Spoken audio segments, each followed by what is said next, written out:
Bismillah, Assalamualaikum warahmatullahi wabarakatuh. Salam sejahtera untuk kita semua. Adik-adikku sekalian, saya Andi Sudimas Sulaiman, Gubernur Sulawesi Selatan, mengucapkan selamat datang dalam program Smart School Dinas Pendidikan Provinsi Sulawesi Selatan. Hari ini adik-adik sekalian akan mengikuti pembelajaran hybrid dalam program Smart School. Aplikasi Smart School adalah sebuah pendekatan dengan tetap mengedepankan sebuah pendidikan dengan digital approaching, untuk kemudian mengedepankan kualitas dan mutu pendidikan yang diterima siswa secara seragam di seluruh wilayah Sulawesi Selatan, termasuk di pelosok-pelosok. Program ini bukan hanya memberikan kepada adik-adik sekalian pengalaman belajar yang baru, namun juga memberikan fasilitas kebutuhan dengan fitur bermanfaat seperti rekaman video pembelajaran yang dapat diulang, trik-trik penyelesaian soal, ujian-ujian, serta sarana konsultasi pembelajaran dari guru-guru terbaik di Sulawesi Selatan. Sering-sering mengakses aplikasi Smart School melalui gawai yang adik-adik sekalian miliki di setiap kesempatan yang dimiliki. Untuk seluruh adik-adikku sekalian yang saya cintai, saya banggakan, selamat belajar dan semoga ilmu yang didapatkan bermanfaat untuk menambah pengetahuan pendidikan adik-adik sekalian. Salam kita pada salam. Assalamualaikum warahmatullahi wabarakatuh. Salam sejahtera untuk kita semua.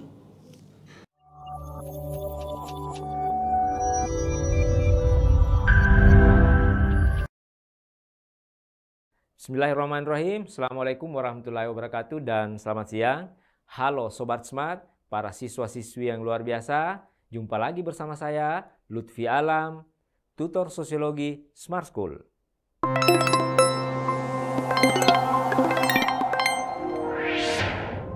Nah, baik para peserta didik sekalian, siang hari ini insya Allah kita akan membahas salah satu topik dan tema terkait dengan definisi dan teori ketimpangan sosial.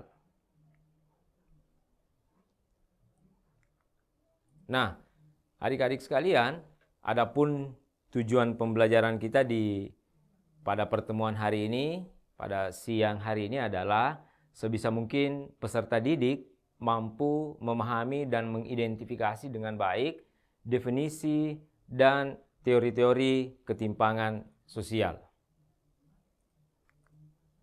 Nah, mengawali proses belajar kita hari ini ada gambar sebagai ilustrasi langkah awal dalam memahami arti daripada ketimpangan sosial itu sendiri. Nah, kalau bicara tentang ketimpangan sosial, maka paling mudah untuk melacak, memahami, dan mengawali proses pembelajaran dengan melihat dinamika antara ketidakseimbangan antara si kaya dan si miskin. Nah, jadi proses ketimpangan itu adalah paling tidak pemahaman awal kita adalah seperti inilah proses ketimpangan. Bahwa kelompok yang kaya kemudian itu tidak seimbang dengan kelompok-kelompok yang rentan, kelompok orang miskin. Nah, terkait dengan ketimpangan, kita akan mempelajari lebih jauh nanti, akan mengidentifikasi lebih dalam terkait dengan bagaimana si kaya dan si miskin dalam ruang-ruang sosial kita. Nah, mengawali proses belajar kita tentang ketimpangan, maka ada beberapa bagian atau ada beberapa situasi yang perlu saya ingin gambarkan.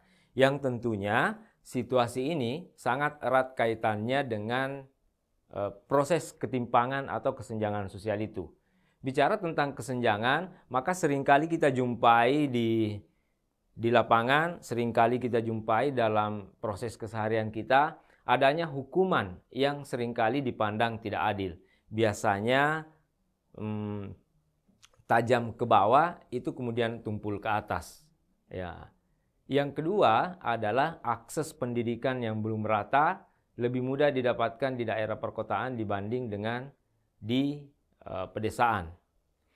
Selanjutnya bagian yang ketiga yang erat kaitannya dengan ketimpangan sosial adalah masalah ketersediaan lapangan kerja dengan jumlah penduduk pencari kerja yang belum proporsional.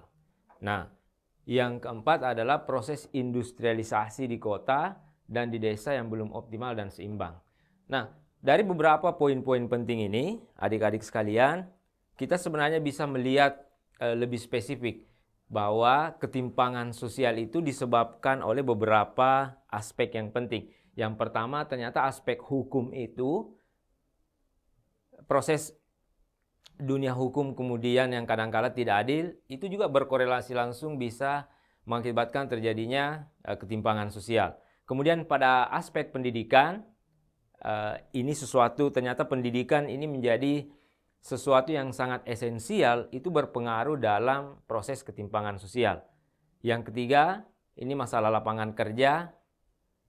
Ya, lapangan kerja ini menjadi sesuatu dari masa ke masa menjadi pekerjaan berat seluruh elemen, khususnya pemerintah dalam bagaimana memberikan keseimbangan antara jumlah lapangan kerja dengan pencari kerja yang sampai hari ini dan mungkin beberapa waktu yang akan datang itu sulit untuk seimbang. Posisinya adalah jumlah lapangan kerja yang jumlahnya akan selalu sedikit dibandingkan dengan jumlah pencari kerja. Situasi ini yang pasti akan menyebabkan terjadinya ketimpangan. Dan yang keempat, proses industrialisasi di kota, desa yang belum optimal.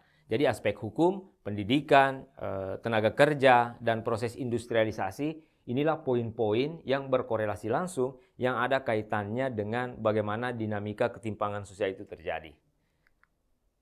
Nah, ini gambaran singkat representatif. Ini mungkin tidak menggambarkan secara keseluruhan bagaimana potret dan realita ketimpangan dalam kehidupan keseharian yang lebih luas, tapi bisa kita lihat ini sudah cukup untuk menggambarkan di mana ada sebagian kelompok yang hidup mewah, kemudian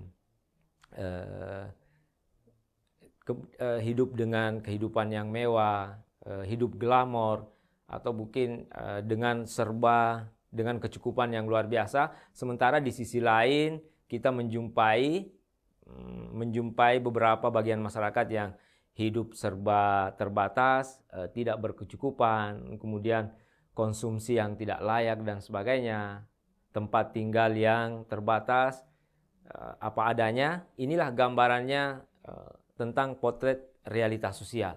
Di satu sisi ada yang menghambur-hamburkan yang mereka punya, tapi di sisi lain ada yang dengan susah payah, dengan kerja keras untuk memenuhi kebutuhan-kebutuhan dasar. Ya, gambar ini saya pikir cukup, mudah-mudahan bisa membantu kita nanti dalam memahami lebih jauh tentang bagaimana ketimpangan sosial itu terjadi. Ya, kita bisa lihat dari aspek pakaian mungkin yang di atas. Bisa melakukan pergantian pakaian mungkin bisa sampai 5-10 kali dalam sehari. Mereka bisa mengenakan apa yang mereka suka. Di sisi lain ada kelompok sebagian masyarakat yang sulit untuk memenuhi kebutuhan pakaian. Begitu juga dengan tempat tinggal. Ada yang tempat tinggal tidak layak, tempat tinggal yang terbatas, tempat tinggalmu yang kumuh. Sementara di sisi lain, ya, ada yang membangun rumah mewah yang besar. Ya. Kemudian pada aspek konsumsi bisa kita lihat, ya, dua penggambaran ini sangat mengindikasikan terjadinya proses ketimpangan sosial itu. Nah, saya pikir gambar ini bisa dipahami, bisa dimengerti oleh adik-adik sekalian. Inilah bagian daripada potret suasana atau gambaran ketimpangan sosial yang biasa kita jumpai, baik di media sosial ataupun kita saksikan secara langsung dalam kehidupan keseharian kita, ya. Nah, terkait dengan itu, maka kita bisa melihat bahwa ketimpangan sosial ternyata itu merupakan buah dari berbagai macam kondisi masyarakat yang dapat memicu konflik, dapat menimbulkan gesekan, dan bisa saja menimbulkan kecemburuan sosial yang secara masif. Nah, jadi peristiwa-peristiwa tadi, proses ketimpangan ini bisa melahirkan berbagai dimensi, bisa melahirkan proses-proses yang lain yang kemungkinan besar menghadirkan gejala-gejala sosial yang negatif seperti itu konflik, gesekan, dan kecemburuan sosial. Nah, adik-adik sekalian, kembali saya pertegas bahwa pada siang hari ini kita akan mendiskusikan dua poin. Yang pertama adalah definisi tentang ketimpangan sosial itu, dan nanti yang pada segmen yang kedua adalah kita akan melihat proses ketimpangan sosial itu dari berbagai teori-teori sosial yang ada. Nah, kita mulai dari definisi ketimpangan sosial. Mengapa ada definisi? definisi adalah memberikan spesifikasi, memberikan fokus, dan memberikan batasan dalam memahami ketimpangan sosial itu secara spesifik. Nah, jadi beberapa definisi nanti kita akan pelajari untuk mempertajam, untuk lebih memperkaya hasanah dan pengetahuan kita tentang ketimpangan sosial. Yang pertama, ini dari Naido dan Wills menggambarkan bahwa ketimpangan sosial adalah perbedaan dalam pemasukan, income, sumber daya atau research, kekuasaan atau power, dan status di dalam masyarakat. Nah, jadi pada definisi ini, Naido dan Wills kemudian memberikan penegasan bahwa bicara tentang ketimpangan maka tidak lepas dari tiga. Ini ada perbedaan ketika income atau penghasilan berbeda, sumber daya. Ya, income mungkin bisa kita gambarkan sebagai ini pendapatan. Kemudian sumber daya bisa kita sumber daya alam dan SDM. Nah, sangat kita rasakan di lapangan adik-adik sekalian ketika pendapatan itu kemudian berbeda-beda antara kelompok yang satu dengan kelompok yang lain, maka pasti akan menimbulkan sebuah ketimpangan. Begitu juga dengan sumber daya. Sumber daya alam yang melimpah di sebuah kawasan, sementara di sisi lain, di kawasan yang lain sangat terbatas sumber daya alamnya, maka potensi besar akan melahirkan ketimpangan dan kesenjangan. Apalagi dengan sumber daya manusia. Ya. Pada aspek SDM, kompetensi manusia orang per orang ini sangat berpengaruh terhadap bagaimana mereka menghadapi hidup. Saya pikir ini yang pertama ya. Kemudian yang kedua, salah satu pakar menyampaikan yaitu Andrinov Chaniago menyampaikan bahwa ketimpangan sosial adalah buah dari pembangunan yang berfokus pada ekonomi dan melupakan aspek sosial. Nah, menurut Andrinov bahwa ternyata pembangunan itu adalah dua sisi mata uang. Ya, pembangunan mungkin kalau kita dengar secara sepintas, ya pembangunan pasti sesuatu yang bermanfaat karena menyangkut dengan infrastruktur, maka akan berdampak langsung pada perbaikan ekonomi.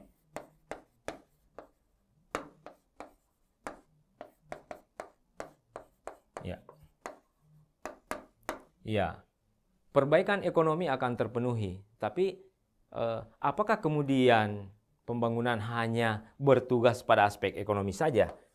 Ya, saya pikir tidak. Adik-adik sekalian, bahwa seperti tadi dua sisi mata uang, aspek ekonominya mungkin jalan, tetapi aspek sosialnya ini yang menjadi tanda tanya. Ya, pembangunan dalam sebuah wilayah, maka aspek sosialnya harus dipertanyakan. Bagaimana situasi masyarakat di sekeliling itu? Oke, ini yang harus dipertanyakan. Apakah masyarakat itu kemudian jelas menjadi korban pembangunan, ataukah bisa menjadi kelompok yang partisipatif? Ya, tapi menurut Andrinov bahwa ketimpangan sosial itu hanya memperbaiki satu aspek saja, tapi kemudian mengesampingkan aspek-aspek yang lain. Inilah aspek-aspek sosial. Itulah yang menyebabkan terjadinya ketimpangan. Ya, yang ketiga menurut Sujono Sukanto bahwa kesenjangan sosial adalah ketidaksesuaian antara unsur budaya atau masyarakat yang membahayakan kehidupan kelompok sosial. Saya menggarisbawahi pada ini, membahayakan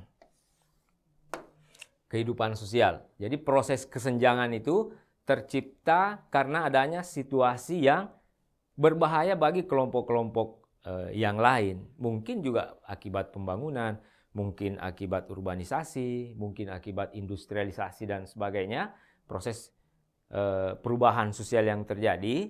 Tapi tidak hanya melahirkan hal yang positif, ternyata ada kelompok-kelompok sosial ini yang dalam bahaya. Itulah yang disebut sebagai Sujono Sukanto, kesenjangan sosial adalah ketidaksesuaian antara unsur budaya atau masyarakat yang membahayakan kehidupan kelompok sosial.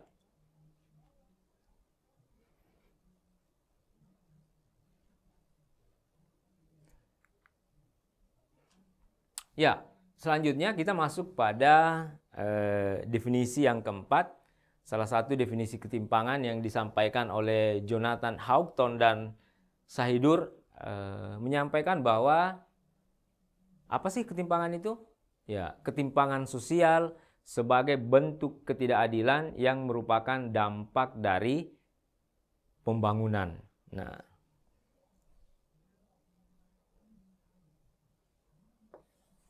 oke, saya sengaja melingkari ya.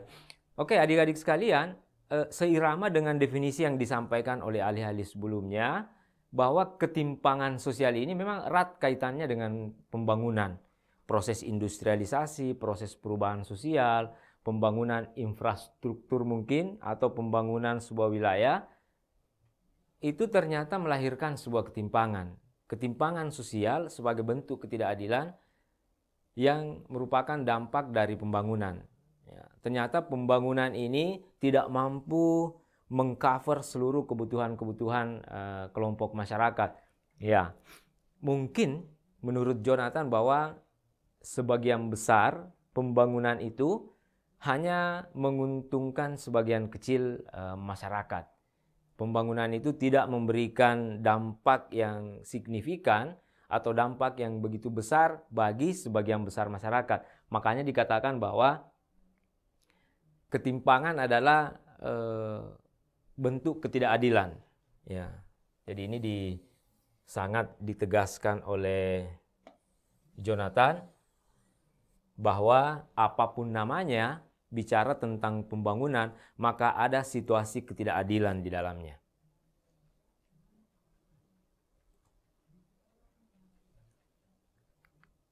Nah, baik para peserta didik sekalian, kita telah membahas beberapa definisi atau pengertian ketimpangan sosial yang dikemukakan oleh beberapa ahli. Saya menjumpai bahwa 4 definisi yang telah kita bahas tadi redaksinya mungkin berbeda, tapi orientasi, tujuan, dan penekanannya sepertinya sama. Meskipun ahli itu kemudian menggambarkan definisi ketimpangan dari berbagai skala, mereka memfokuskan, mereka lebih menitik beratkan dalam berbagai aspek, tetapi satu hal yang saya bisa simpulkan atau kita bisa lihat bersama dari 4 itu mungkin bisa mengkerucut pada salah satu, mencoba untuk memberikan penegasan pada aspek ketimpangan, bahwa ketimpangan sosial adalah situasi di tengah masyarakat yang menunjukkan adanya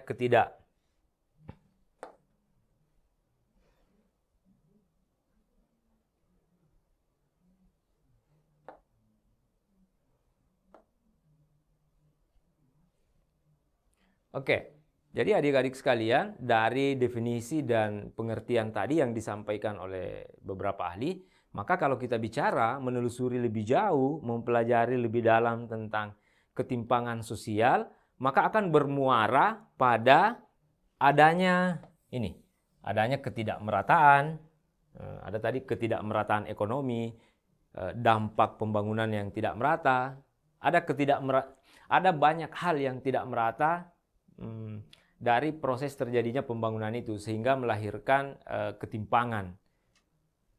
Kemudian, ya, ini yang saya pikir yang lebih penting, yang merupakan substansi daripada ketimpangan sosial adalah terjadinya ketidakadilan dalam sebuah proses sosial.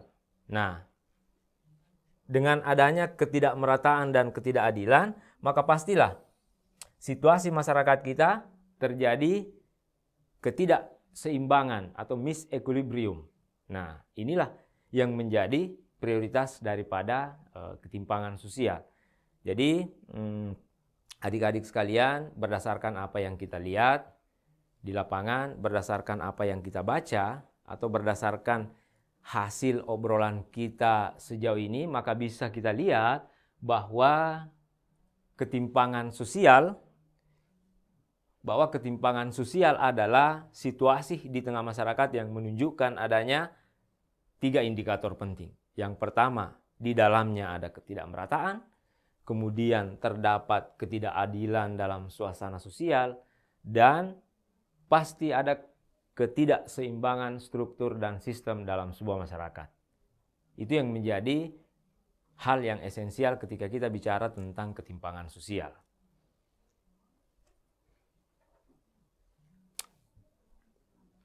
Nah, adik-adik sekalian, setelah kita membahas tentang definisi ketimpangan sosial, kita melangkah pada hal yang menarik.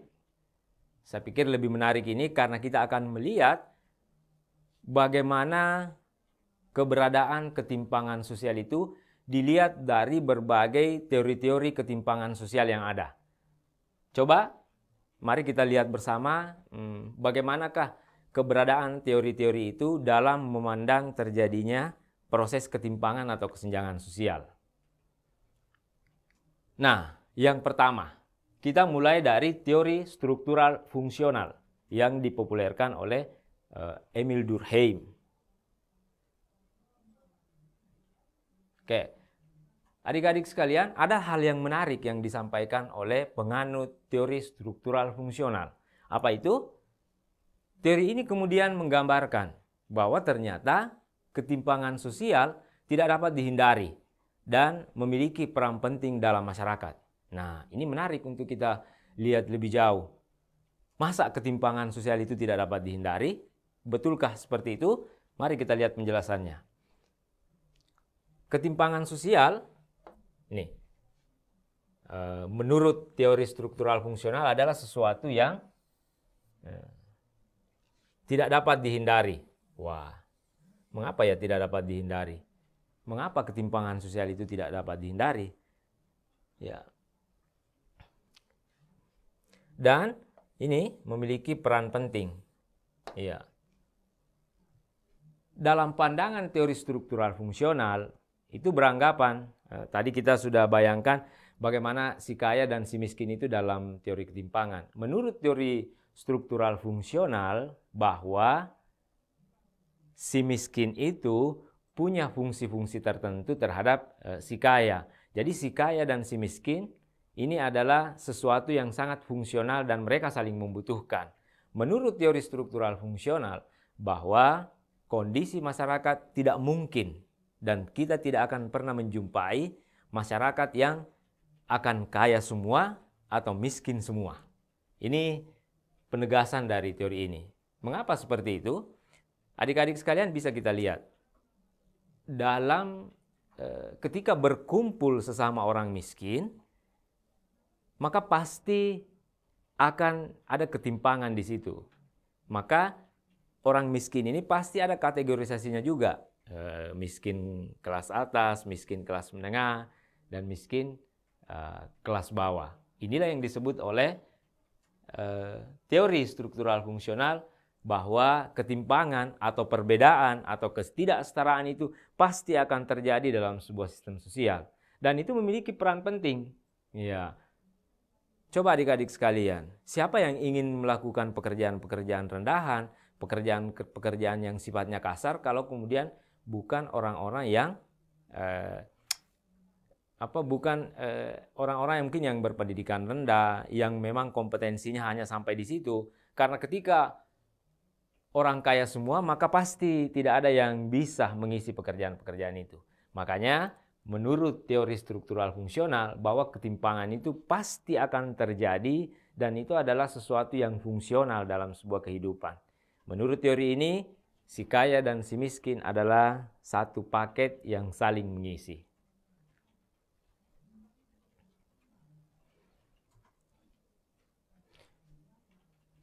Oke, yang kedua, teori konflik. Menurut teori konflik, ketimpangan sosial terjadi akibat adanya eksploitasi ini oleh kelompok yang lebih kuat. Menurut teori konflik, proses ketimpangan terjadi karena dalam sebuah masyarakat, dimanapun itu, kapanpun itu, bahwa pasti ada kelompok atau individu yang memang punya naluri untuk menguasai yang lain. Nah, ini penyebab terjadinya ketimpangan.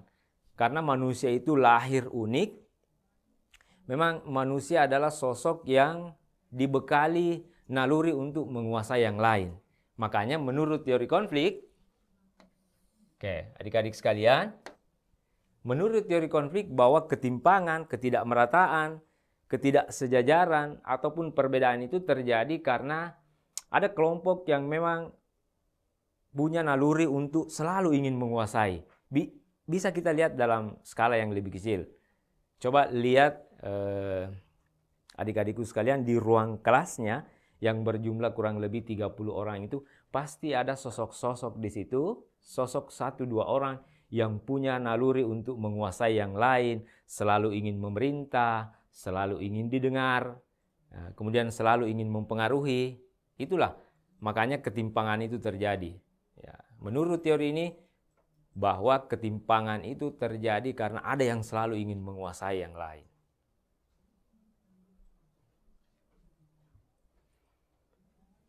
Nah, setelah teori fungsionalisme struktural, kemudian teori konflik, nah, ini teori kelas, status, dan kekuasaan.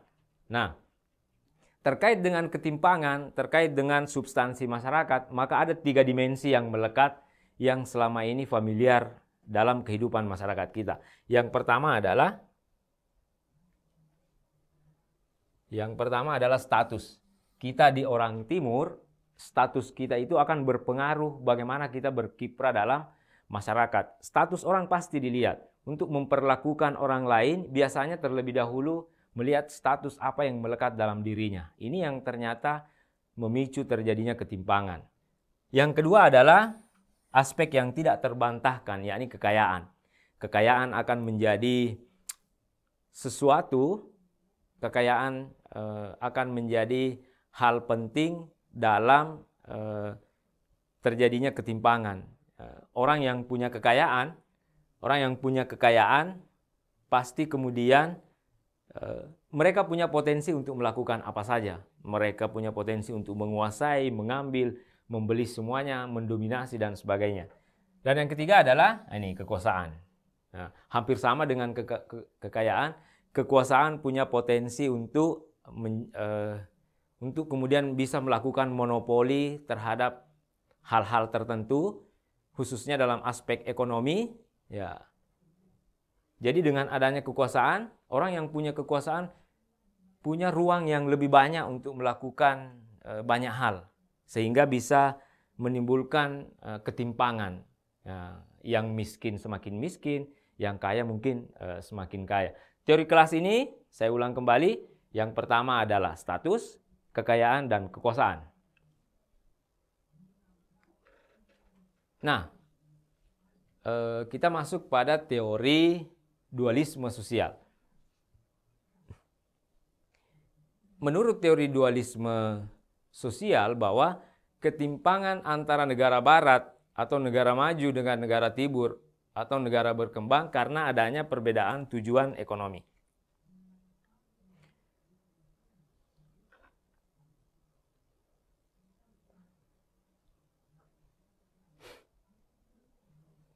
Oke.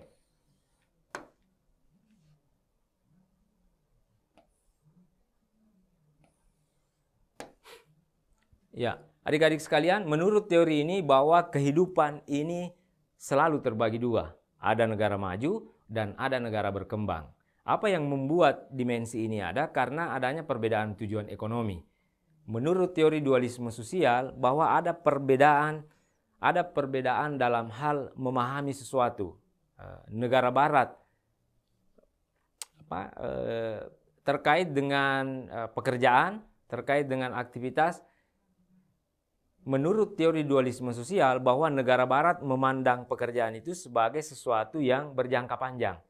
Ya, jadi negara barat melihat pekerjaan itu bukan hanya pekerjaan dalam skala 1 bulan, dalam skala waktu-waktu tertentu, tapi melihat ini adalah pekerjaan proyek yang berjangka panjang. beda persepsi dengan orang timur atau negara berkembang yang memandang pekerjaan dan profesi ini sebagai sesuatu yang jangka pendek. Ya, ini bisa kita lihat bahwa pekerjaan itu mungkin bagi negara berkembang, kita bekerja hanya ingin memenuhi kebutuhan sehari-hari. Berbeda dengan negara barat yang memandang pekerjaan itu memang sebagai sebuah proyek yang jangka panjang, yang apa yang dilakukan hari ini itu berpengaruh terhadap di masa yang akan datang. Sementara di negara timur kita masih jumpai tujuannya adalah ingin hanya memenuhi kebutuhan saja. Jadi ketika kebutuhannya terpenuhi, itu sudah selesai.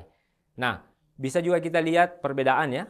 Di negara timur kita masih jumpai bahwa pekerjaan itu adalah sebuah ibadah. Menurut teori ini, di negara barat itu tidak berlaku.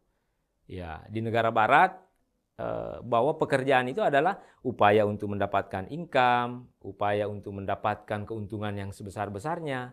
Sementara di negara berkembang kita masih menjumpai bahwa pekerjaan itu adalah sebagai sebuah ibadah. Tidak ada yang salah dengan kedua ini, tapi menurut teori dualisme ini, dampak ini kemudian yang bisa melahirkan perbedaan.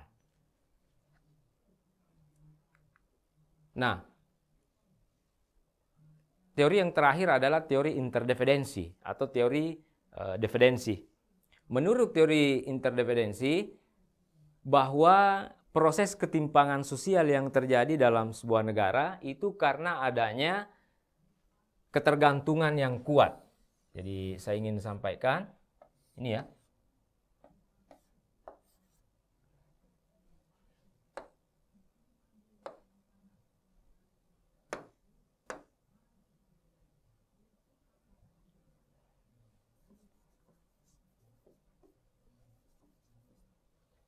Oke. Jadi menurut teori ini bahwa proses ketimpangan, ketidakmerataan, ketidakadilan itu terjadi karena adanya ketergantungan yang kuat. Kuat dan akut. Oke, adanya ketergantungan kuat oleh ketergantungan yang kuat oleh negara berkembang, ketergantungan negara berkembang terhadap negara maju. Sehingga dalam keseharian, dalam penetrasi ekonomi ini kita temui sulit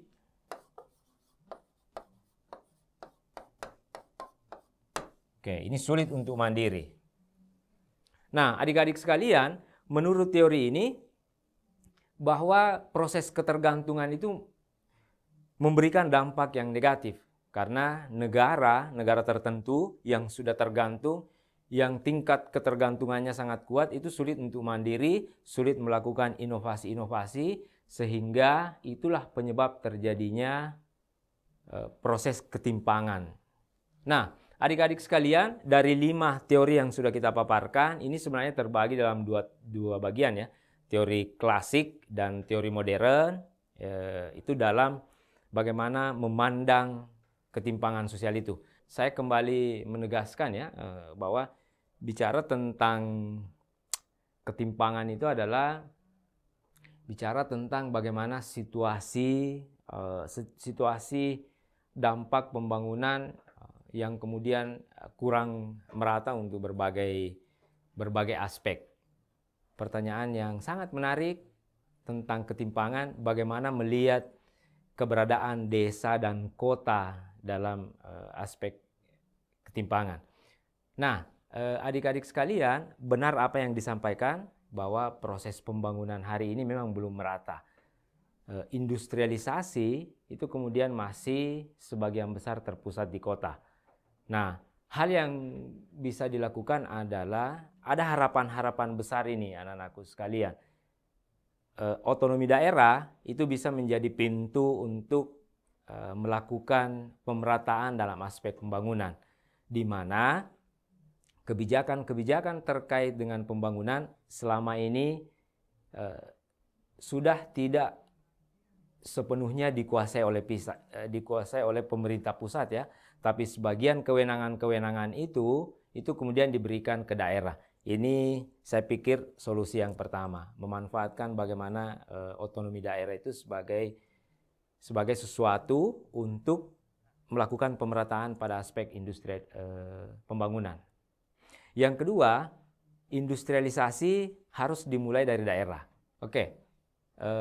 Jadi proses industrialisasi di daerah, pekerjaan kita bukan hanya menunggu, tapi bagaimana kemudian kita di daerah ini kemudian berinovasi, berkreasi, menciptakan peluang, membangun sumber daya, sehingga seperti yang disampaikan oleh Adinda tadi, proses ketimpangan itu bisa kemudian kita pangkas sedikit demi sedikit.